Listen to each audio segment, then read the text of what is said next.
প্রায় আমাদের ফ্যাকাল্টির সামনে গিয়ে দাঁড়িয়ে থাকো কেন বলো তো? আমার ধারণা আমাকে দেখার জন্য দাঁড়িয়ে থাকো, অথচ আজ আমি তোমার সামনে বসে আছি কিন্তু তুমি আমার দিকে তাকাচ্ছ না কেন? পুরুষ তো বলেছে তুমি নাকি নিয়ে কবিতা লিখো, ওই দেখি। ও আই এম ইমপ্রেসড। শোনো, আমরা কিন্তু খেয়ে ফেলেছি, তুমি কি খাবে বলো? না না আমি তো খাবো না। আচ্ছা ঠিক আছে, খেও না, তবে বিলটা কিন্তু তোমারই দিতে হবে। সবকিছু মিলিয়ে 34। বিলের কথা শুনে ভয় পাচ্ছ নাকি? আমার কাছে অত টাকা নেই। কত টাকা কোথায়? only 3400। তোমার কাছে কত টাকা আছে? 770 টাকার মতো। 770 টাকা?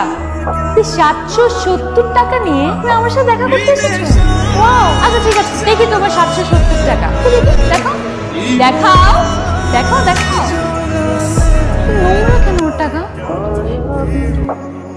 আমাকে নিয়ে তোমরা মজা করছো? আমরা মজা করছি আর তুমি কি করেছো? তুমি অনুরূপকে বলেছো তুমি নাকি আমাকে ভালোবাসো, বলো না? কি বলেছি? এবার বল, তোমার মনে হচ্ছে তুমি আমার সাথে প্রেম করার যোগ্যতা রাখো? আমার ফ্যামিলি ব্যাকগ্রাউন্ডের কথা জানো? এই জানি। জেনে শুনে 770 টাকা নিয়ে আমার সাথে প্রেম করতে এসেছো? আমি প্রেম করতে চাই না, শুধু বলেছি ভালোবাসি। সরি, ভালো দেখাচ্ছে তোমাকে। তবে এই ব্লেজারটা আগে তো কখনো দেখিনি, তো নাকি জানো না?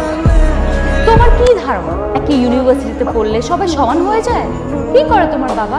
শুনেছি কৃষি কাজ করে। আমার নাকি অন্যের জমিতে একটা চাষার ছেলে হয়ে তুমি আমাকে আমি কখনো আর কাউকে কিছু বলবো না। এদের মতো কাঁদছো কেন তুমি? এত বড় ভুল কি করে করলাম রঞ্জু ভাই? হ্যালো, ফেসবুকে আমি একটা পোস্ট দেখলাম কোভিড পেশেন্টের ইমার্জেন্সি প্লাজমা লাগবে।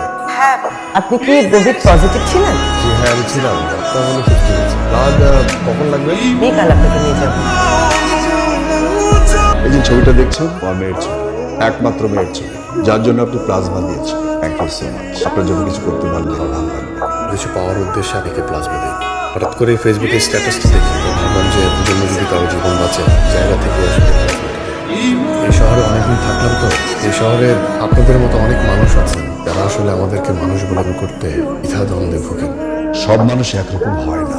আমিও গ্রামের ছেলে, তোমার প্রতি বিশেষ কৃতজ্ঞতা। শিয়া বলছেন, তার মনে আছে আপনি কিছুদিন আগে একজন কোভিড পেশেন্টকে ডোনেট করেছিলেন? আমি সেই পেশেন্ট। তার অ্যান্টিবডির কারণে আপনার মুখ থেকে ফিরে এসেছি।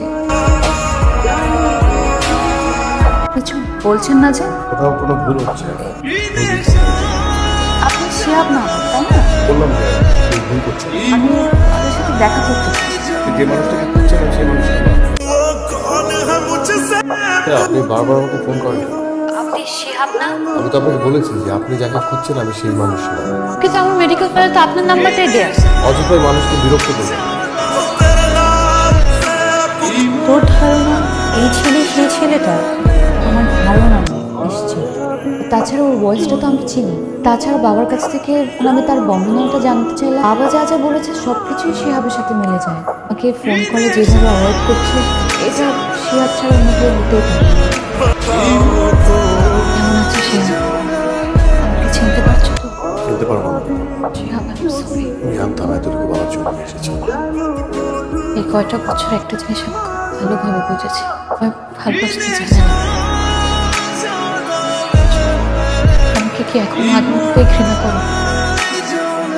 ওকে নেবে তোমার সঙ্গে? বিশ্বাস করো, আমি কিন্তু আগের সেই মেয়েটা নই। আমি একদম বদলে গেছি। আগেও সিনক্রেট করেছো, আজকেও সিনক্রেটই করছো। আমার না প্রতিদিন নাটকের জন্য